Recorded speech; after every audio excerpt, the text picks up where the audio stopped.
నమస్కారం. వందే మాతరం మీడియాకి స్వాగతం. హెడ్లైన్ చూద్దాం.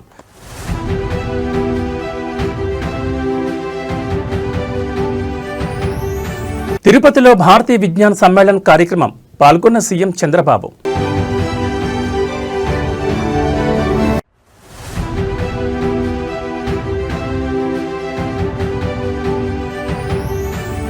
పెట్టుబడుల సరళీకరణ చేశాం, కేంద్ర మంత్రి జితేంద్ర సింగ్ వ్యాఖ్య.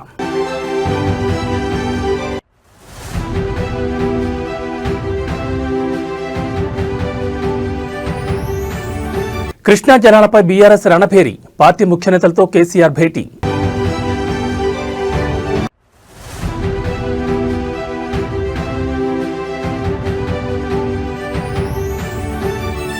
ముగిసిన ప్రభాకర్ రావు కస్టోడియల్ విచారణ, ఫోన్ ట్యాపింగ్ కేసులో 14 రోజుల పాటు విచారించిన సిట్. తిరుపతిలో భారతీయ విజ్ఞాన సమ్మేళన కార్యక్రమంలో పాల్గొన్నారు సీఎం చంద్రబాబు. తిరుపతిలో భారతీయ విజ్ఞాన సమ్మేళనం అట్టహాసంగా ప్రారంభమైంది. ఈ కార్యక్రమానికి ఆర్ఎస్ఎస్ చీఫ్ మోహన్ భగవత్తో కలిసి రాష్ట్ర సీఎం చంద్రబాబు నాయుడు ముఖ్య ఆహ్వానితులుగా హాజరయ్యారు. వారికి కార్యక్రమ నిర్వాహకులు, అధికారులు ఘనంగా స్వాగతం పలికారు. ప్రవేశ ద్వారం ద్వారా సమ్మేళనం జరుగుతున్న ప్రాంగణంలోకి ఆర్ఎస్ఎస్ చీఫ్ సీఎం ప్రవేశించారు. అక్కడ ఏర్పాటు చేసిన వివిధ సాంకేతిక నమూనాలను వారు పరిశీలించారు. వాటి గురించి విశేషాలను నిర్వాహకులు వివరించారు. అనంతరం సభావేదికపై వారు చేరుకున్నారు. అక్కడ వేద మంత్రోచ్చారణతో సమ్మేళన కార్యక్రమం ప్రారంభమైంది. ఈ సందర్భంగా RSS chief Mohan Bhagwat CM Chandrababu Naidu జ్యోతి ప్రజ్వలన చేసి కార్యక్రమాన్ని ప్రారంభించారు.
నరేంద్ర మోడీ ప్రభుత్వ పాలనలో ఐటీ, టెలివిజన్ రంగాల్లో పెట్టుబడులు సరళీకరణ చేశామని కేంద్ర మంత్రి జితేంద్ర సింగ్ అన్నారు. తిరుపతిలో సంస్కృత యూనివర్సిటీలో జరుగుతున్న భారతీయ విజ్ఞాన సమ్మేళనకు RSS chief Mohan Bhagwat CM Chandrababu నాయుడుతో కలిసి పాల్గొన్నారు. కార్యక్రమంలో ప్రసంగిస్తూ భారత్ గ్లోబల్ ఇన్నోవేషన్ ఇండెక్స్లో 81వ ర్యాంకు నుంచి 38వ ర్యాంకు చేరుకుందన్నారు. దశాబ్ద కాలంగా స్టార్టప్ రంగంలో భారత్ దూసుకుపోతోందని పేర్కొన్నారు. స్పేస్ ఎకానమీలో 8వ స్థానానికి చేరుకున్నామని వివరించారు. చంద్రుడిపై ప్రయోగాల్లో కూడా భారత్ ఘన విజయాలు సాధించిందని తెలిపారు. గత దశాబ్ద కాలంలో భారత్ రక్షణ రంగం ఎగుమతుల్లో గణనీయమైన వృద్ధి సాధించిందని పేర్కొన్నారు. ముఖ్యంగా బ్రహ్మోస్ క్షిపణుల తయారీ ద్వారా తన సత్తా చాటిందన్నారు. భారత బ్రహ్మోస్ క్షిపణులకు ఇప్పుడు ప్రపంచంలో ఎంతో డిమాండ్ ఉందన్నారు. ప్రపంచానికి కోవిడ్ వ్యాక్సిన్లు అత్యధికంగా ఎగుమతి చేసిన దేశంగా భారత్ నిలవడం గర్వకారణమన్నారు. ప్రపంచ దేశాలకు ఆపన్న హస్తం అందించి ఆదుకునే అవకాశం రావడం పట్ల ఆనందాన్ని వ్యక్తం చేశారు. Honourable chief minister Shri Chandrababu Naidu గారోజీ, you have been not only futuristic in thinking, but where you were thinking about future when we were still living in the present. And I remember, sir, when you took over as Chief Minister for the first time, and we were looking for a modern venue in Hyderabad to organize a medical conference, and for the first time, through you, we got acquainted to the new modes of communication, through the new kind of auditoriums that had come under your guardianship and stewardship. తెలంగాణలో నీళ్ల రాజకీయం మరింత వేడెక్కింది. కృష్ణానది నీటి వాటా విషయంలో CM Revanth Reddy, నీటిపారుదల శాఖ మంత్రి ఉత్తమ్ కుమార్ రెడ్డి తెలంగాణ ప్రయోజనాలను తాకట్టు పెట్టారని బీఆర్ఎస్ నాయకులు తీవ్ర ఆరోపణలు చేస్తున్నారు. ముఖ్యంగా పాలమూరు రంగారెడ్డి ఎత్తిపోతల పథకానికి కేవలం 45 టీఎంసీల నీరు సరిపోతుందని కేంద్రానికి లేఖ రాయడం దారుణమని విమర్శలు గుప్పిస్తున్నారు. ఈ నేపథ్యంలోని ఇవాళ మధ్యాహ్నం 2 గంటలకు ఎర్రవల్లి ఫామ్ హౌస్లో బీఆర్ఎస్ అధినేత మాజీ సీఎం కేసీఆర్ ఉమ్మడి మహబూబ్ నగర్, నల్గొండ, రంగారెడ్డి జిల్లాలకు చెందిన నేతలతో భేటీ కాబోతున్నారు. ఈ సమావేశంలో మాజీ మంత్రి హరీష్ రావు, కేటీఆర్, పలువురు పార్టీ సీనియర్ నాయకులు కూడా పాల్గొనున్నారు. ఈ భేటీలో ప్రధానంగా పాలమూరు రంగారెడ్డి ఎత్తిపోతల పథకంపై లోతైన చర్చ జరగనుంది. గత బీఆర్ఎస్ ప్రభుత్వ హయాంలో ఈ ప్రాజెక్టుకు భారీగా నిధులు కేటాయించి పనులు దాదాపు పూర్తి స్థాయికి తీసుకొచ్చినా ప్రస్తుత కాంగ్రెస్ ప్రభుత్వం నిర్లక్ష్యం వహిస్తుందనే విషయాన్ని ప్రజల్లోకి బలంగా తీసుకెళ్లే అంశంపై చర్చించనున్నారు. పాలమూరు రంగారెడ్డి ఎత్తిపోతల ప్రాజెక్టు డీపీఆర్ను కేంద్రం తిరస్కరించడంలో కూడా రాష్ట్ర ప్రభుత్వం నిశ్శబ్దంగా ఉందని, ఈ విషయాన్ని ఎండగట్టాలని భావిస్తున్నట్లుగా తెలుస్తోంది. కృష్ణా జలాల విషయంలో రాష్ట్రానికి జరుగుతున్న అన్యాయంపై గ్రామాల వారీగా సమావేశాలు, జన ఉద్యమాలు చేపట్టాలనే వ్యూహంపై ఈ భేటీలో చర్చించనున్నారు. 3 జిల్లాల్లో జనవరి 2026లో భారీ బహిరంగ సభలు నిర్వహించే అంశంపై నిర్ణయం తీసుకునే అవకాశం కూడా ఉంది.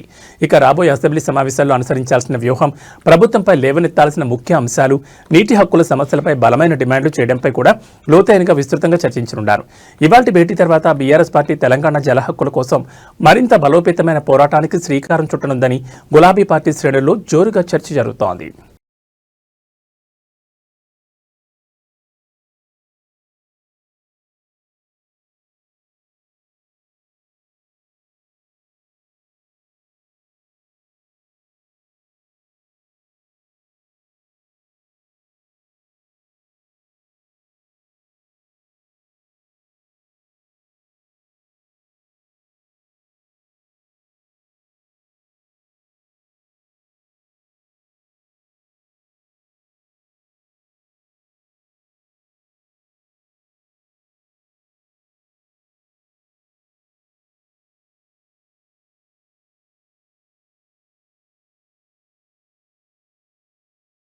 అక్రమ ఫోన్ ట్యాపింగ్ కేసులో ప్రధాన నిందితుడు మాజీ SIB chief Prabhakar Rao custody విచారణ నిన్నటితో ముగిసింది.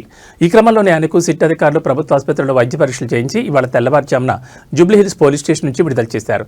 జనవరి 16న కేసుకు సంబంధించి నివేదికను సిట్ సుప్రీంకోర్టుకు సమర్పించనుంది. దేశ అత్యున్నత న్యాయస్థానం సుప్రీంకోర్టు ఆదేశాల మేరకు డిసెంబర్ 19న ఆయన కస్టడీని నిన్నటి వరకు పొడిగించిన సంగతి తెలిసింది. ఈ మేరకు డిసెంబర్ 12న జూబ్లీహిల్స్ పోలీస్ స్టేషన్లో లొంగిపోయిన ప్రభాకర్ రావును 14 రోజుల పాటు హైదరాబాద్ సిపి వీసీ సజ్జనార్ నేతృత్వంలోని 9 మంది స్పెషల్ ఇన్వెస్టిగేషన్ టీం సుదీర్ఘంగా విచారించింది. ఇక విచారణలో భాగంగా చివరి రోజు కేసులో సహనిందితులైన ప్రణీతిరావు, భుజంగరావు, రాధాకృష్ణరావు, తిరుపతన్నాలను సిట్ జూబ్లీహిల్స్ పిఎస్ పిలిపించి ఒక్కొక్కరిగా ప్రశ్నలు సంధించి కీలక సమాచారం రాబట్టారు. నేరుగా సీఎం కార్యాలయానికే ప్రభాకర్ రావు రిపోర్ట్. విచారణలో భాగంగా ఉద్యోగ విరమణ పొందిన తర్వాత ఎస్ఐబీ చీఫ్గా తన పునర్నియామకంపై సిట్ ప్రశ్నించగా ఆ విషయం కేసీఆర్ని అడగాలని ప్రభాకర్ రావు చెప్పినట్టుగా తెలుస్తోంది. హరీష్ రావును తరచూ ఎందుకు సంప్రదింపులు జరిపామని అడగగా అందుకు ఆయన హరీష్ రావుకు మావోయిస్టుల నుంచి ప్రాణహాని ఉన్నందున జాగ్రత్తలు చెప్పేందుకు ఆయనతో తరచూ సంప్రదింపులు జరిపినట్లుగా ప్రభాకర్ రావు తెలిపారు. ఇక ఆయన విధి నిర్వహణలో భాగంగా ఉన్నతాధికారులకు కాకుండా నేరుగా సీఎం కార్యాలయానికే రిపోర్ట్ చేసేవారని సిట్కు చెప్పినట్లుగా సమాచారం. సిట్ విచారణపై ఎస్ఐబీ చీఫ్ విజయ్ కుమార్ సమీక్ష కాగా 14 రోజులుగా సిట్ విచారణ జరిగిన నేపథ్యంలో గురువారం రాత్రి ఉన్నతాధికారులు కీలక సమీక్ష నిర్వహించారు. Intelligence chief Vijay Kumar SIT chief సజ్జనార్తో పాటు సభ్యులతో సమీక్షించి దర్యాప్తు పురోగతిని అడిగి తెలుసుకున్నారు. ఈ క్రమంలో ప్రముఖులకు నోటీసుల అంశంపై చర్చకొచ్చినట్లుగా తెలిసింది. మరోసారి సమీక్షించి ఆ విషయంలో తుది నిర్ణయం తీసుకునే అవకాశం ఉంది.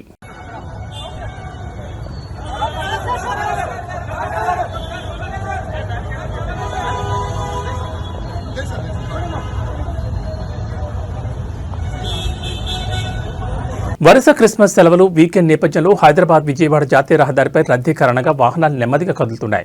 క్రిస్మస్ తర్వాత ఆఫీసులు, కాలేజీలు, పాఠశాలలు తెరవడంతో ఒకేసారి సిటీ వైపు లక్షలాది మంది ప్రయాణం చేస్తున్నారు.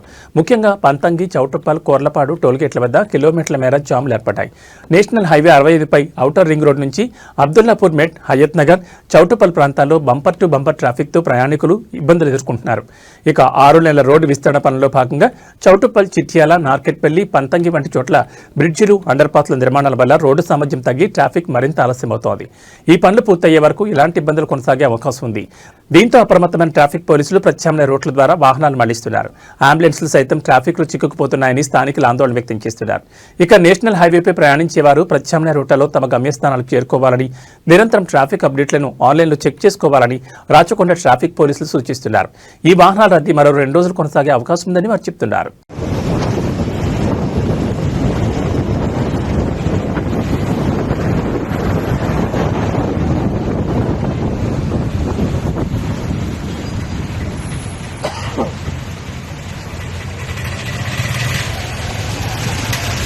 రాష్ట్ర వ్యాప్తంగా సంచలనం సృష్టించిన నకిలీ మద్యం కేసు దర్యాప్తులో కీలక ముందడుగు పడింది. ఈ కేసులోని 5 ప్రధాన నిందితులను 3 రోజుల కస్టడీకి ఇస్తూ తంబళ్లపల్లి కోర్టు అనుమతించింది. కోర్టు ఆదేశాలతో ఎక్సైజ్ పోలీసులు ఈ రోజు నిందితులను అదుపులోకి తీసుకున్నారు. ఈ కేసులో 7 నిందితులను కస్టడీకి ఇవ్వాలని కోరుతూ ఎక్సైజ్ పోలీసులు తంబళ్లపల్లి కోర్టులో పిటిషన్ దాఖలు చేశారు. దీనిపై విచారణ జరిపిన న్యాయస్థానం 5 నిందితులను 3 రోజుల పాటు పోలీస్ కస్టడీకి అప్పగిస్తూ ఉత్తర్వులు జారీ చేసింది. ప్రస్తుతం మదనపల్లి సబ్ జైల్లో రిమాండ్లో ఉన్న A1 Addepalli Janardhan Rao, A26 Jaganmohan Rao, A28 తాండ్ర రమేష్, A27 తిరుమలశెట్టి శ్రీనివాసరావు, A29 షేక్ అల్లా పక్షులను పోలీసులు కస్టడీలోకి తీసుకున్నారు. కస్టడీకి తీసుకున్న వెంటనే నిందితులకు వైద్య పరీక్షల కోసం ఆసుపత్రికి తీసుకెళ్లారు. వైద్య పరీక్షలు పూర్తయిన తర్వాత వారిని విచారణ నిమిత్తం మదనపల్లి ఎక్సైజ్ పోలీస్ స్టేషన్కి తరలించనున్నారు. ఈ కేసుకు సంబంధించి ప్రత్యేక దర్యాప్తు బృందం అధికారులు వీరిని ప్రశ్నించి కీలక సమాచారం రాబట్టే అవకాశం ఉంది. ఈ విచారణలో మరిన్ని కీలక విషయాలు వెలుగులోకి రావచ్చని అధికారులు భావిస్తున్నారు.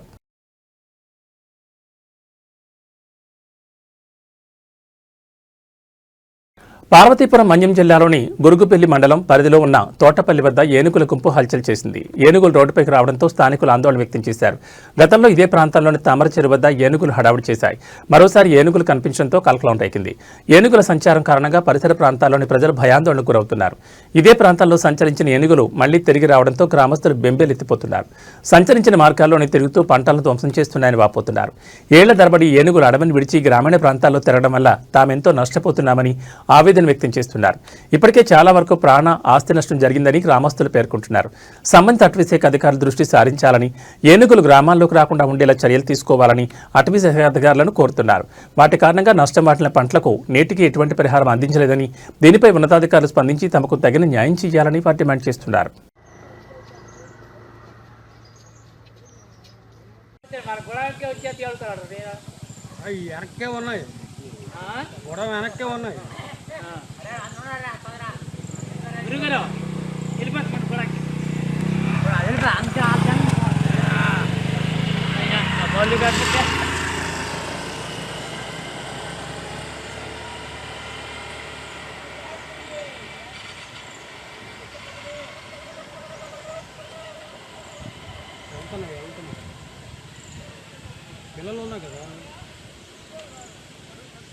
రైతులకు తెలంగాణ ప్రభుత్వం గుడ్ న్యూస్ చెప్పనుంది. వచ్చే సంక్రాంతికి రైతుల ఖాతాల్లో రైతు భరోసా డబ్బులు జమ చేయనున్నట్లు సమాచారం.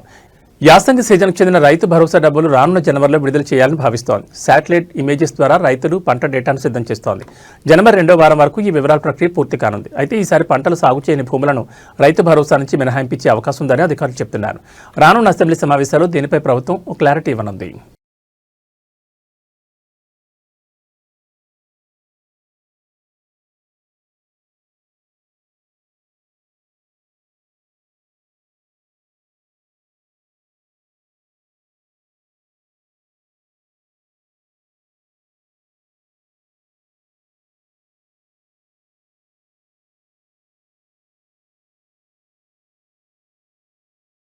దేశవ్యాప్తంగా రైలు ఛార్జీలు పెంచుతూ ఇండియన్ రైల్వేస్ ఇటీవలే ఉత్తర్వులు జారీ చేసిన విషయం తెలిసిందే. ఈ క్రమంలోనే నేటి నుంచి పెంచిన రైల్వే ఛార్జీలు అమల్లోకి రానున్నాయి. ఈ ఛార్జీల పెంపును రైల్వే అధికారులు నోటిఫై చేయగా 215 కిలోమీటర్లు దాటిన ప్రయాణానికి జనరల్ విభాగంలో ప్రతి కిలోమీటర్కు 1 పైసా చొప్పున, మెయిల్ ఎక్స్ప్రెస్ రైళ్లలో నాన్ ఏసీ, ఏసీ తరగతిలో ప్రతి కిలోమీటర్కు 2 పైసలు చొప్పున ఛార్జీలు పెరిగాయి. తాజా ఛార్జీల పెంపుతో ఇదే సంవత్సరంలో రైల్వే శాఖ 2 సార్లు ఛార్జీలను పెంచినట్లయింది. సబర్బన్ సర్వీసులు, సీజనల్ టికెట్ల ఛార్జీల్లో ఎలాంటి మార్పులు లేవని అధికారులు వెల్లడించారు. ఇక తేజస్ రాజధాని, శతాబ్ది దూరంతో, వందే భారత్, హంస్ఫర్, అమృత్ భారత్, తేజస్, మహామానా, గతిమాన్, అంత్యోదయ, గరీబ్ రథ్, జనశతాబ్ది, యువ ఎక్స్ప్రెస్, నమో భారత్, ర్యాపిడ్ రైడ్, సాధారణ యాప్, సబర్బుల్ యాప్, MUD, EUMతో సహా ప్రధాన రైలు సర్వీసుల ప్రాథమిక ఛార్జీలు పెరుగుతాయని అధికారిక రైల్వే శాఖ విడుదల చేసిన నోటిఫికేషన్లో స్పష్టంగా పేర్కొంది.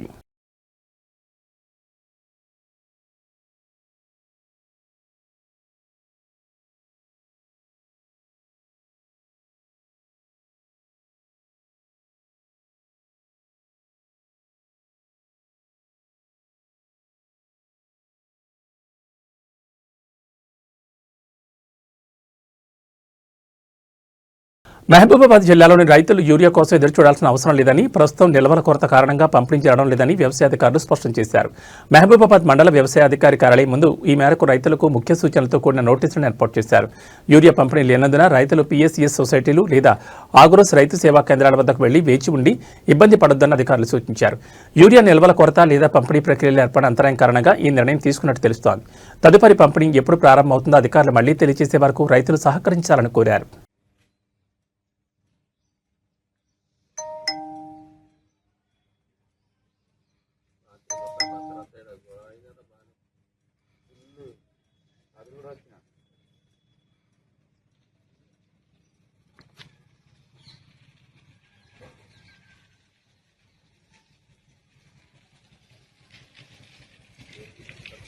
కొండగట్టు ఘాట్ రోడ్లో మరో ప్రమాదం చోటు చేసుకుంది. జగిత్యాల జిల్లా కొండగట్టు ఆంజనేయస్వామి ఆలయ ఘాట్ రోడ్లో ఆటో ప్రమాదం గురై నలుగురికి తీవ్ర గాయాలయ్యాయి. ఆలయ దర్శనం ముగించుకున్న భక్తులు ఆటోలో కిందికి వస్తుండగా ఘాట్ రోడ్లో ఆటో అదుపు తప్పి సైడ్ వాల్ని ఢీకొట్టింది.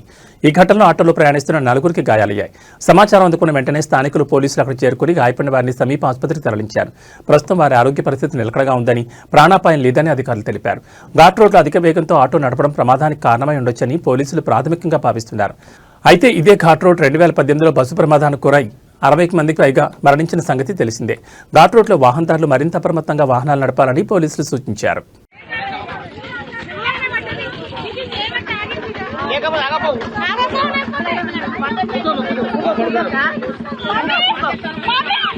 తిరుమల శ్రీ వెంకటేశ్వర స్వామి దర్శనానికి భక్తుల రద్దీ రోజురోజుకు పెరుగుతోంది. సెలవులు, శుభకార్యాల సీజన్ కావడంతో దేశవ్యాప్తంగా వివిధ రాష్ట్రాల నుంచి భక్తులు తరలివస్తున్నారు. దీంతో దర్శనార్థులు శిలాతోరణం వరకు విస్తరించిన క్యూలైన్లో గంటల తరబడి నిరీక్షించాల్సిన పరిస్థితి ఏర్పడింది. సర్వదర్శనానికి ప్రస్తుతం సగటున 24 గంటల సమయం పడుతోంది. ప్రత్యేక ప్రవేశ దర్శనాలకు ఆలస్యం తప్పడం లేదు. భక్తుల రద్దీని దృష్టిలో పెట్టుకుని క్యూ కాంప్లెక్స్లో అదనపు సిబ్బందిని నియమించారు. త్రాగునీరు, అన్నప్రసాదం, శానిటేషన్, వైద్య సదుపాయాలను మరింత మెరుగుపరిచామని తెలిపారు. వృద్ధులు, దివ్యాంగులు, చిన్నపిల్లలతో వచ్చే భక్తుల కోసం ప్రత్యేక లైన్లు ఏర్పాటు చేసి సౌకర్యాలు కల్పిస్తున్నారు. ఎండల తీవ్రతను దృష్టిలో పెట్టుకుని షామియానాలు, ఫ్యాన్లు, వాటర్ ట్యాంకర్లను ఏర్పాటు చేసినట్లు అధికారులు వెల్లడించారు. భక్తులు సహకరిస్తే దర్శన ప్రక్రియ సాఫీగా కొనసాగుతుందని టీటీడీ విజ్ఞప్తి చేస్తోంది.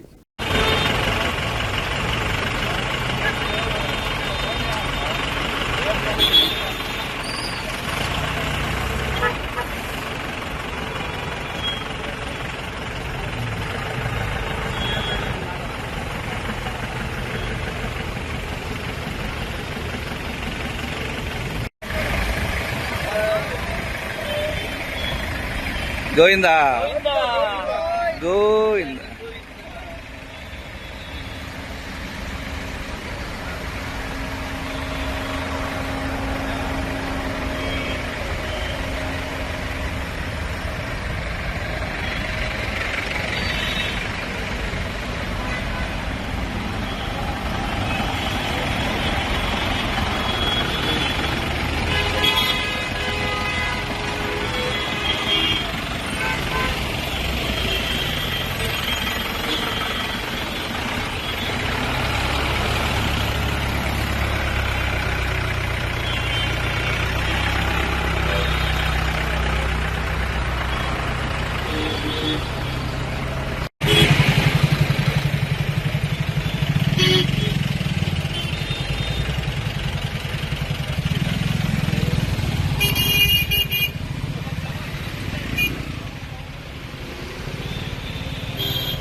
Thank you.